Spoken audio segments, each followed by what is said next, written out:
2007 දී ශ්‍රී ලංකා නිදහස් පක්ෂය අපි වෙනම අවබෝධතාවගේ විසුම් අත්සන් කරලා. දැන් ජනතාව අතර ගිහිල්ලා බලන්න මොකද්ද කියලා තත්ත්වය. ශ්‍රී ලංකා නිදහස් පක්ෂයේ අය නේද මම මේ චන්දායකට ස්තුතිවන්ත වෙනවා. ගරු කරනවා. ඒ අය කොච්චර අවංක මිනිසුන්ට ආදරේද කියලා. ශ්‍රී ලංකා නිදහස් පක්ෂයේ අයට වඩා කොච්චර උඩින් තිබ්බද අපි. ඕක කියවද අඩු ගන්න ජනතාව විතරනේ අපි. ඕක කියවගත්තද? ඕක කියවගත්තේ නෑ. මොකද්ද මේ ශ්‍රී ලංකා නිදහස් පක්ෂයේ මිනිස්සයා කරේ? ඡන්දදායකයා. ඊට පස්සේ දැන් ඒකෙන් ගිහිල්ලා වරද්දම ගත්ත තැන තමයි ඒකේ බේරගත්තනේ ජාම. දැන් ඒක ඇතුලේ ඉන්න තාක්කල් අපි කතා කරේ මොකක්ද දන්නවද මේකෙන් එළියට යන්නේ කොහොමද කියලා. මේක ඇතුලේ ඉඳගෙන වැඩ කරන එක නෙමෙයි. මේ හැපිලා වැඩ කරගන්න එක නෙමෙයි.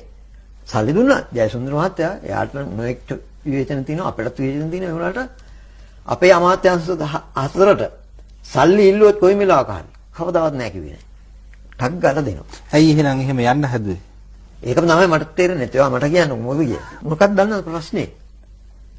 විශ්වාස කරනවද කිව්වොත් මේ මිනිසුන්ට කරදර වෙලා තියුණා മന്ത്രിවරුන්ට රැකියා පොලිමක් එනවා. ඉස්කෝලේ දාගන්න පොලිමක් එනවා. තව මොකක් හරි කියන්න පොලිමක් එනවා. තව මොකක් හරි කියන්න පොලිමක් එනවා. මේවා ඉවසන්න බෑ. මේක දරා ගන්න බෑ. අයියෝ මොන කරදරයක්ද කියලා. ජනතාව කරදරයක්.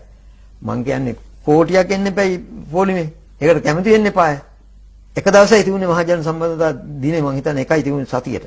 ඒ එක බරක් වෙලා තිබුණා. මධ්‍යම කාර්ය සභාවේ ඔක කතා කරනවා. ඒක කරන්න බෑ. ඒ කියන්නේ ජනතාව තුරට ඕනේ හැමදාම සටන් පාට කියමින් ඉන්නද? ඒක තමයි අන්තිමට වෙලා තියෙන්නේ ඒක. ඒක තමයි ඉල්ලන්නේ. ඒක තමයි ඉල්ලන්නේ. මේ මෙහෙම යන්න මොකක් හරි කෑග ගහින් ඉන්න රටේ මිනිස්සුන්ව අමාරුවේ දාලා තියෙන්නේ. ඇත්තට අමාරුවේ දාලා තියෙන්නේ. අමාරුවේ දමින් යන්න තමයි කැමති. මේක ඉස්සරහට යන්න නෙමෙයි කතා කරන්නේ. එක තැන පල් වෙන්න හරි කැමතියි. ඒක නිසා තමයි මම මේ කියන්නේ මෝල්ගස් ගිලපු ජේ.පී. කාර්යෝ ටික ඉන්නේ උඩම ඉන්නේ 4 දෙනා.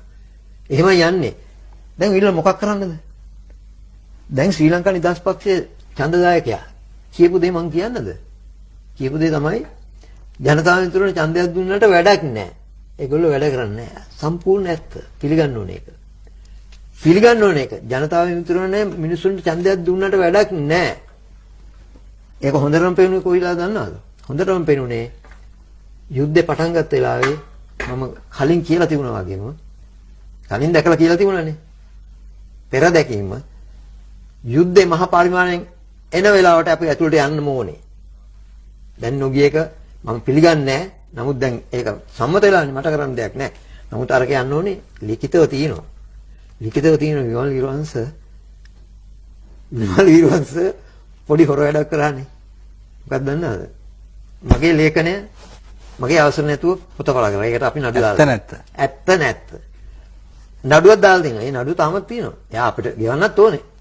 දැන් දෙපාරක් පෙරදිලා තියෙන නඩුව. ඉහළ උසාවියේ තියෙන්නේ. හැබැයි එක සේවයක් වෙලා තියෙනවා.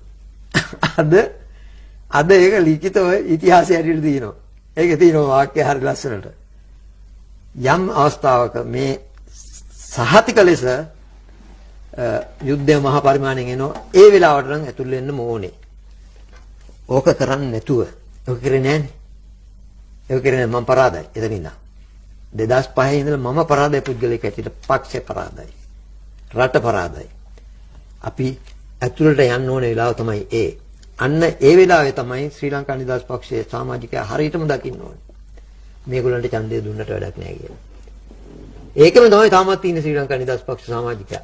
දැන් ශ්‍රී ලංකා නිදහස් පක්ෂයේ දෙකට වෙච්ච එක ගැන කෑ ගන්නවා ලොකුට දැන් කෑ ගන්නවා අතෙන්ට කියනවා මෙතෙන්ට කියනවා දෙකම ගන්න. දෙන්නේ නැහැ. මං කියන්න. ශ්‍රී ලංකා නිදහස් පක්ෂයේ කිසි කෙනෙක් දෙන්නේ නැහැ ජනතාව විතරට ඡන්දයක්. ඔන්න ඔය මේ යම් දේවල් බලන ඉන්නව නේද පුංචි දේවල්. ඈ අතෙන්ට ගියාම එකපාරට මේ දේවල් සිද්ධ වෙන්නේ නැහැ. නැත්නම් යහපාලනට කියලා දාගෙන දේවල් ටිකක් තියෙනවනේ. ඔය යහපාලනය කරන්න පුළුවන් ජනපති ක්‍රමය ඇතුලේ. ඔක බදා ගන්න ඕනේද?